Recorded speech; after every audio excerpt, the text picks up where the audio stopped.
The Johnson Wax Program with Fibber McGee and Molly.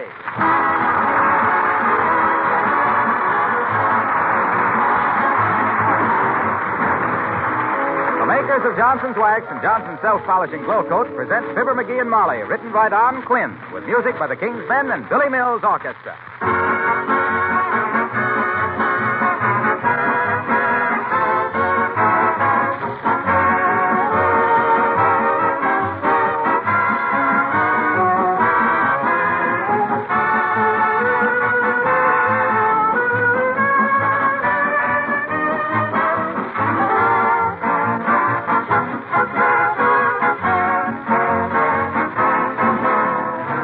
The amount of money you make can change. The value of a rationing coupon can change, but there's one thing that never does vary. There are only 24 hours in every day. Nothing you or I can do will ever make it 25. Which brings me to an interesting letter we received last week from a woman in busy Detroit. This is the first fan letter I've ever written, she says, but when I consider all the time Johnson's Wax has saved me, I just must write. Like nearly everybody else, I now do all my own housework and care for my 2-year-old son. For all its time saving, I say thank goodness for Johnson's Wax. And for such a nice letter, we say thank you very much to a busy mother in Michigan. Very true that Johnson's Wax is saving hours of work for women everywhere, besides helping them to take better care of the things they have.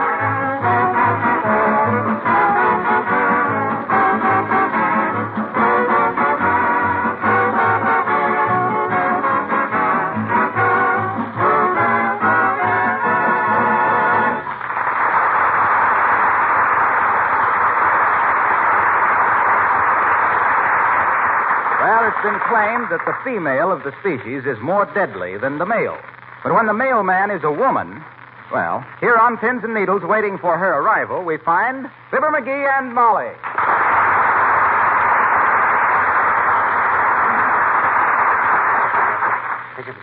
Oh, for goodness sakes, McGee, settle down. Oh. What are you expecting in the mail that's so important? Now, you wait and see. It's something that might change the whole course of our lives. Well, that appeals to me, too. So I will say, dearie, that life with you has never a dull moment. Really? You don't just say that just because you admire me. No, I just say that because I'd admire a dull moment now and then. With you, I never know what's going to happen next, so I always expect the worst. Well. And I'm rarely disappointed, in spite of the fact that I've lived through it, which is surprising when I come to think of it, which I try not to. Well, just the same, did you ever stop to realize what a person could do if he knew exactly how to handle every situation as it come up? Certainly. He'd go on information, please, and make a mug of Oscar Levant. You don't get me. I got you once. Do I have to keep doing it? Oh, listen, Molly, this is serious. I'm expecting something in the mail that's going to make me rich and healthy and smart. Heavenly days. Doesn't the government have enough criticism without you expecting miracles? Okay, scoff if you want to. Deride. But this is important. What if something happened that I could look into the future and know exactly what was going to happen to us? It'd be sickening. Don't we have enough trouble with what has happened? Who wants to peek into the future? Admitting for the sake of argument that you have one. Well, for instance, suppose I had advanced knowledge that a certain stock was going to go up. Yeah, you said you had that knowledge in 1929, and what happened? We were broke for 4 years. Yeah, but there'd be no guesswork with this. I'd know. I could buy, say, amalgamated garbage can at 22, ride it up to 49 and sell out. Clean up $1 million in 2 days. I'd corner the market. That reminds me. Run down to the corner market and get a can of beans. Take the ration book, dearie, and a loaded shotgun. Molly, I gotta wait for the mail because I tell you I'm... Oh, boy, here she is now. Mark this day down on the calendar, Molly. From today on, we're a success. You open the door, dearie. I can't do it with my fingers crossed. That I will. Come in, sis. Come in. Hey, Molly, it's her, all right. It's the baguette. So I see. Good morning, dear. Won't you sit down and rest your special delivery? No, thank you, Mrs. McGee. I've got to keep going to get back to the post office. There's a hole in the bottom of my mail bag. Really? The mail must go through. Yes. That's our motto, Mr. McGee. Huh? Oh. That's very good, sis. We almost made a joke. Well, what you got for us this morning? Let me see what I have for you first. Oh, yes. Here's that card from your Aunt Sarah, wishing you a happy George Washington's birthday. Remember? Oh, never mind, Aunt Sarah. That skin-fisted old tight flint. Now, McGee, stop talking like that about Aunt Sarah. She's a very generous person. Yeah, she'd give you the back off her shirt. Why, that old miser believes in reincarnation just so she can leave all her dough to herself. Come on, sis. Come on. What else you got for us? I'm expecting some very, very important mail. Oh, stop trembling, McGee. Anybody think your life was at stake? And what I've seen of your life, it's a pretty tough stake. I'm afraid that's all I have for you this morning, Mr. McGee. Oh. But, no, here. You probably won't want this, though. It's just a circular. Let's see it. Hey, this is what I've been waiting for. Oh, boy, now we're getting someplace. Thanks, sis. Remind me to put in a good word for you with the Department of Labor. I work for the Post Office Department, Miss McGee. Oh, what do you call that? Amusement? You should be more polite with the mail girl, McGee. She has a hard job. Put your career into affinity with the universe. Put your future into rhythm with the psychic forces. McGee, I was speaking to you. Huh? Oh, how do you do? Let the stars foretell what fate has in store for you, and put yourself in tune with the infinite. Your astral plane. McGee. Huh? Oh, hey, look what I got. From the You Can Be What You Want to Be Horoscope Company. There's the key to success in 25 pages of wisdom. Distilled from the ancient Egyptian system of astrology and perfected by modern methods of character analysis. And all for 27 cents. Including postage. And just what did you get for your 27 cents, Taurus? I ain't Taurus, I'm Scorpio. Taurus is the bull. So is Scorpio, if you ask me. Look what the envelope says. Your complete character analysis tells about my health, business, marriage, friends, lucky days, lucky numbers, when to plant corn. Did you say something? Is it necessary? When to go fishing, my 72-year life cycle and special forecast for every day of the year. Well, what they do when your 72 years are up? Come and shoot you? You wait. Now, let me see. Scorpio. Wherefore art thou Scorpio? And when you go to the store for a can of beans? Don't say anything in my horoscope about going to the store. Now, let me see. December, January, February. March. Huh? Oh, okay. I'll get the beans. I'll be right back.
Wistful Vista, Molly McGee speaking. Who? Mr. McGee? No, he isn't here just now. May I take a message? Yes. Oh, an old schoolmate of Fibber's. Yes, I'll tell him. What was the name again? Stillwell? And the first name? Stuffy? Yes, I'll tell him you called Mr. Stuffwell. Yes, I'll tell him. Goodbye. That's funny. I don't remember McGee's mentioning anybody named Stuffy Stillwell. Still, it might have been an old pal of his. Scorpio under the influence of Venus. Don't say anything about tomorrow. Well, here's your beans, Molly. Thank you, dearie. What does your horoscope say about getting some meat for Sunday? Nothing, but look what it says about today. It says March 16th will be a day of surprises for Scorpio.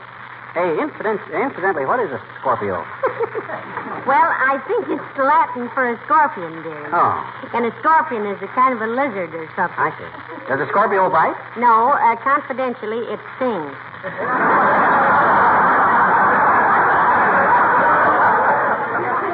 Go on with the reading. Okay. It says March 16th will see the payment to Scorpio of a long overdue debt by an old schoolmate. I don't know what that means. I can't think of any old schoolmates. Oh, heavenly days. I almost forgot, McGee. Huh? An old schoolmate of yours called up while you were at the store. What? He did? Who was it? He said to tell you Stuffy Stillwell called. Stuffy Stillwell. Well, I'll be Oh, Stuffy Stillwell. Now, there's a guy that That what? I can't quite place.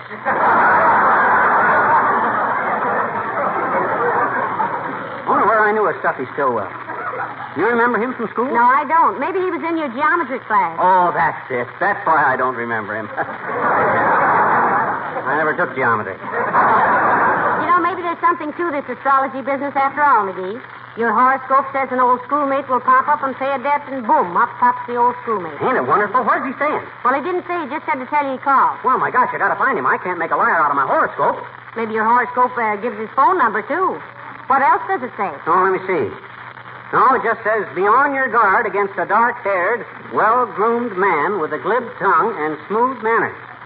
I wonder who that... Hello, folks. Am I intruding? No, not a bit, Mr. Wilcox. It's nice to see you. Dark-haired, well-groomed, glib manner, smooth tongue.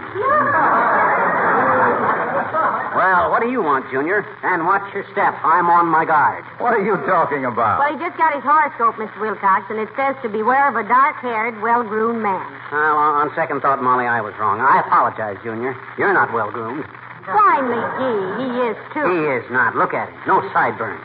No spats. No cane. No carnation. Why, he looks like a tramp. Well, I used to have sideburns, but they got too long, and I cut them off. Oh, how long did they get, Mr. Wilcox? Well, long enough so people began asking me why I had my hat tied on. What sign were you born under, Fibber? Leo? No, Scorpio. What made you think I was Leo? Well, Leo means lion. I get it. Scorpio is a wonderful sign under which to be born under, Junior. Listen to what the chart says about Scorpio. Yes. It says Scorpio natives are endowed with strength, discretion, ingenuity, and a kitty.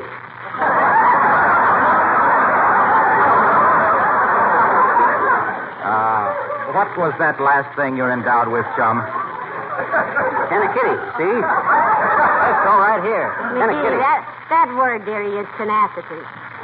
Oh, well, I know that. I was given it the Egyptian pronunciation. All this astrology stuff comes from the Egyptians, you know. Sure, their mummies done told them.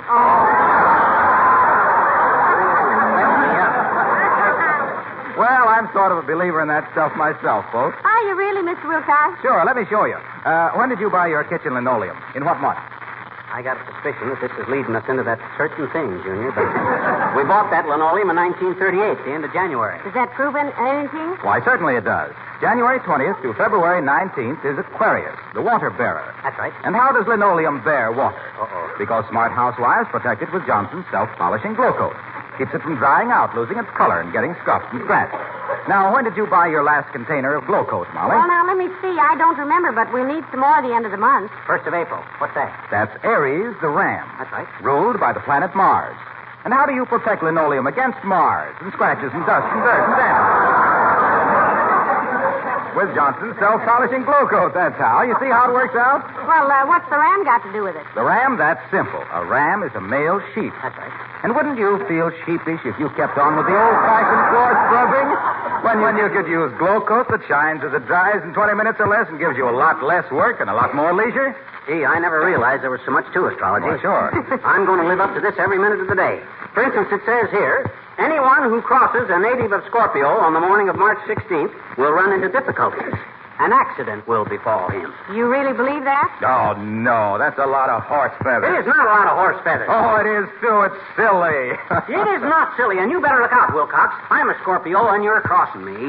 An accident will befall you. Oh, now, McGee. Oh, let him go, Molly. You can't argue with people who believe in that stuff. Well, I'll see you later, Scorpio.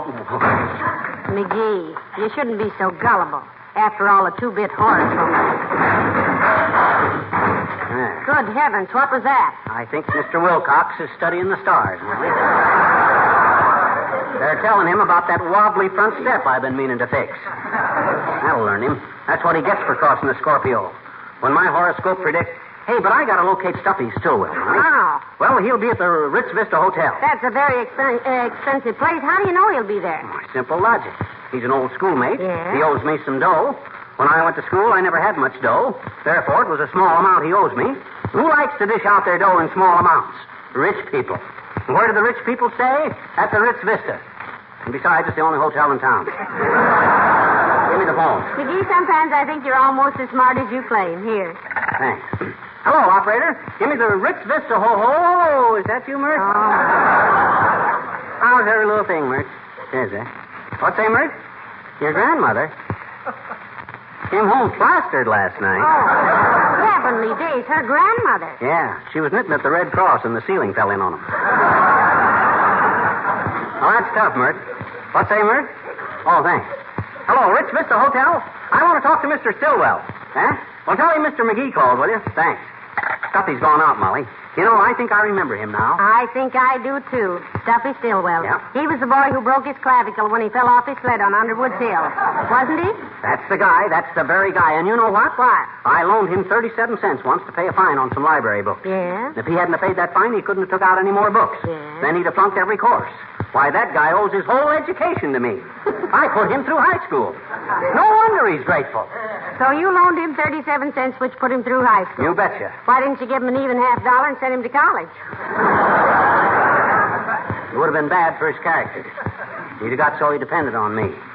Would have been a dime here and a dime here and a dime there. Well, you study your horoscope, Scorpio. I've got to get things ready for lunch. Ah, there goes a good kid.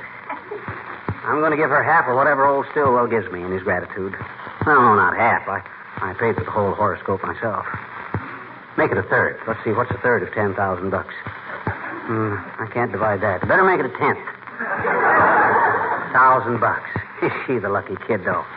I'll bet most guys wouldn't even get... Hot dog. I'll bet that's old Stuffy now. Good old Stuffy. Come in. Hi, mister. Oh, it's you, is it? Well, come in, but don't bother me, sis. I got some studying to do. Just got my horoscope from the You Can Be What You Want to Be horoscope company. Oh, have you got a horoscope, mister? Yeah. Can I all do it once? And can I, please? And can I, mister? A horoscope isn't something you look through, sis. You're thinking of a telescope or a microscope or a periscope. A horoscope has to do with astrology. Oh, what's astrology, mister? Astrology, sis, is the science of forecasting events by the movements of the planets. Oh, my mama was doing that all morning, mister. Studying astrology? No, moving planets. Oh. She moved her geranium planets off the back part.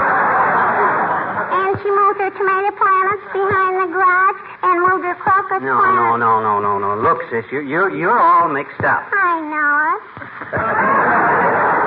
By planets, I mean the stars in the sky, like the sun and the moon and the stars. Oh. You see, everybody's life is influenced by the stars. Everybody is born under some kind of a sign. I know it. Mm-hmm. I had a puppy once, and he was born under a cigarette sign on the corner of 14th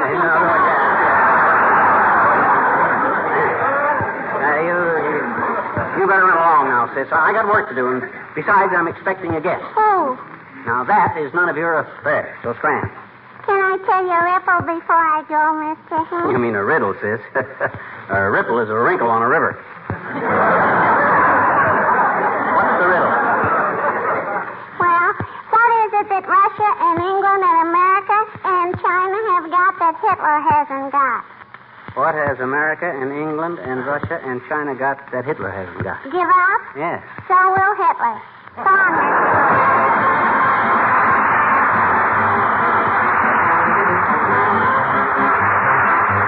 The King's Men sing Irving Berlin's newest from This Is the Army, We Don't Like It. Herr Dr. Goebbels is on the air today. Let's tune in and get Berlin and hear what he has to say.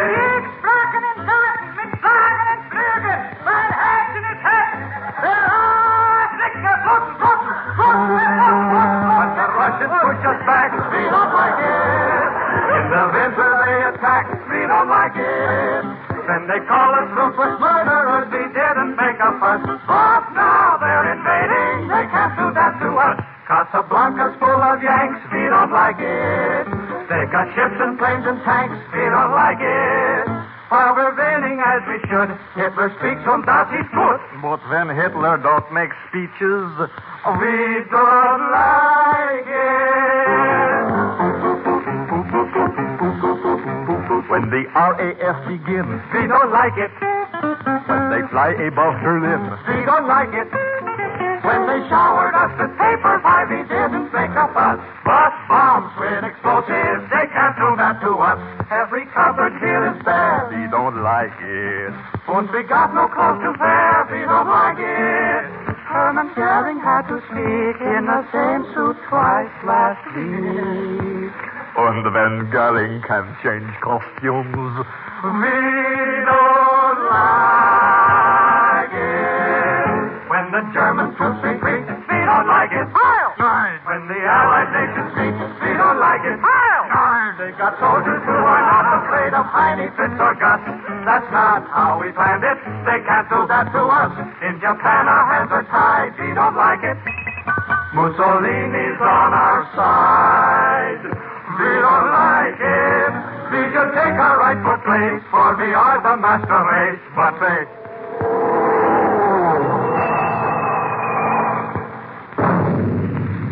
Right in our face. We don't like it.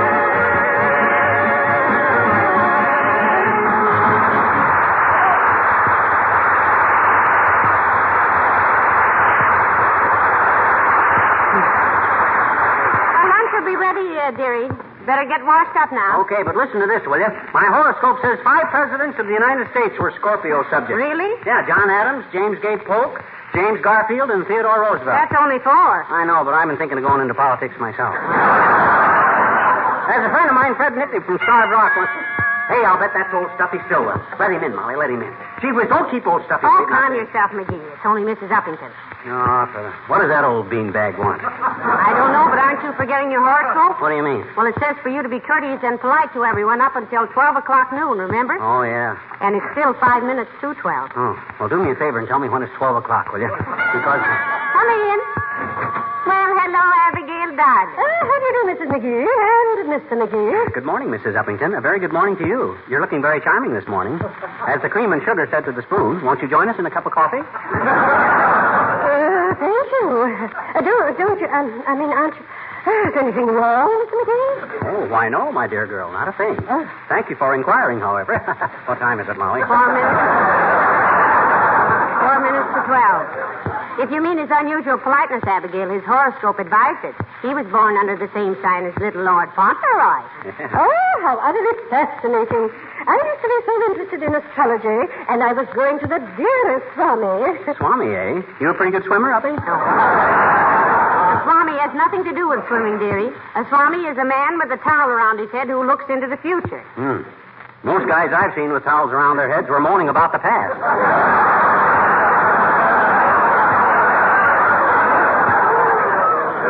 Do tell us more about it, won't you, Mrs. Uppington? I find it most interesting. What time is it, Molly? 2.5 minutes to 12, and don't overdo it, McGee. That phony smile shows more teeth than hay rake. Oh, very amusing, my dear. But come, Mrs. Yu. I should like to hear some more of your experiences in occult affairs. Well, it was extremely interesting, Mr. McGee. The Swami would look into his crystal. I looked into a crystal just this morning. Oh, what did it say? 8:30. What time is it now, Molly? 2 minutes to 12. Oh, good heavens, I had no idea it was so late. I must be going. I have an appointment at the beauty parlor at noon. Oh, don't go, Uppy. Gee whiz, not for a while yet, anyway. Stick around a couple of minutes. Why, Mr. McGee, how charming of you to insist, but I simply must be going, really. 1 minute and 45 seconds. Oh, come on, Uppy. Sit down a while. I have so many things I want to say to you. Can't you tell me later? That's the only time he can tell you. 1 minute to 12. Good gracious, only 1 minute to get to the beauty parlor. I must rush along. Good day, my dear. Goodbye, Mr. McGee.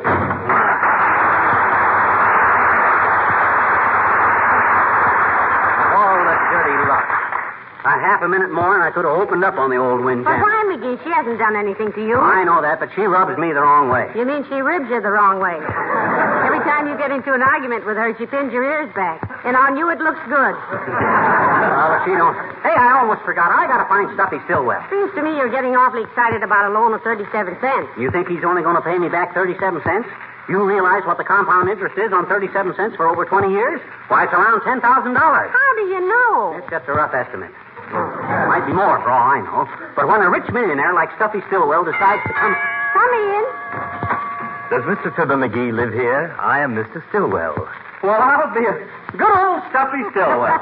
Stuffy, old man, come right in. Long time no see. The same old McGee, still coining phrases. And my goodness, isn't this little Molly Driscoll? Molly Driscoll as was, Mr. Stillwell. Molly McGee, now won't you sit down? Sure. Sit down. Let's talk over old school days, eh? Remember the time I loaned you that 37 cents to pay your fine at the library? No, I don't remember that. What? You don't? Well, then why? I mean, my horoscope says you... Well, you sure look like you've done all right in the world, Stuffy, old man. Have much of an income tax this year? Don't be so subtle, McGee. You know, Mr. Stillwell, it's a funny thing, but Fibber's horoscope told him an old school chum would show up today and repay an old debt. Isn't that strange? Oh, I don't know. That's exactly what I came for, Molly. Forget it, Stillwell, old man. Shucks, what's 37 cents? What if it did let you complete your education so you could go on out in the world and get rich? What if it was the turning point in your life? Gee whiz, I'm proud to be responsible for your success. I don't remember any 37 cents, McGee. All I can remember is the time I was sliding down Underwood's Hill on my sled, and you hit me with a snowball and knocked me off the sled, and I broke my collarbone. I told you it was his clavicle, McGee. And I was laid up for 2 months. Yeah? And I swore if I ever caught up with you, McGee, I'd pay you back for that. Now, here you are. Oh, heavenly days. If he wants to make anything of this, Molly, he can see me at my office in New York. I am president of the You Can Be What You Want to Be Horoscope Company.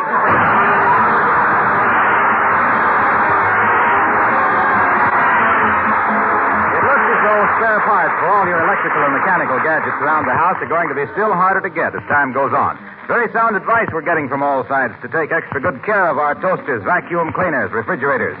And while we're out there in the kitchen, let's not forget the floor covering. You can make your linoleum floors last 6 to 10 times longer by protecting them regularly with Johnson's self-polishing Glow Coat. That's a great big dividend when you consider that Glow Coat is so easy to use because it shines as it dries without rubbing or buffing. It protects linoleum against wear and dirt, revives faded colors. And glow-coated floors are easy to keep clean because spilled things are wiped up in a jiffy.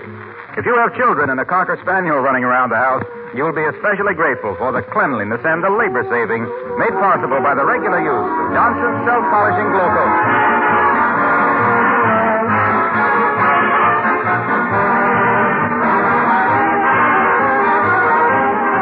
Does your jaw still hurt, dearie? No, not so bad. That guy sure packed a wallop, don't he? Yes, and while you were still unconscious, he came back and left 37 cents for you. What, no interest? He said that he really intended to kill you, but he saw your elk tooth and realized you were out of season. Okay. Good night. Good night, Al.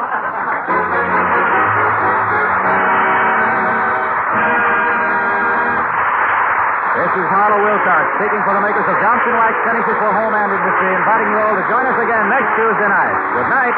This program came to you from Hollywood.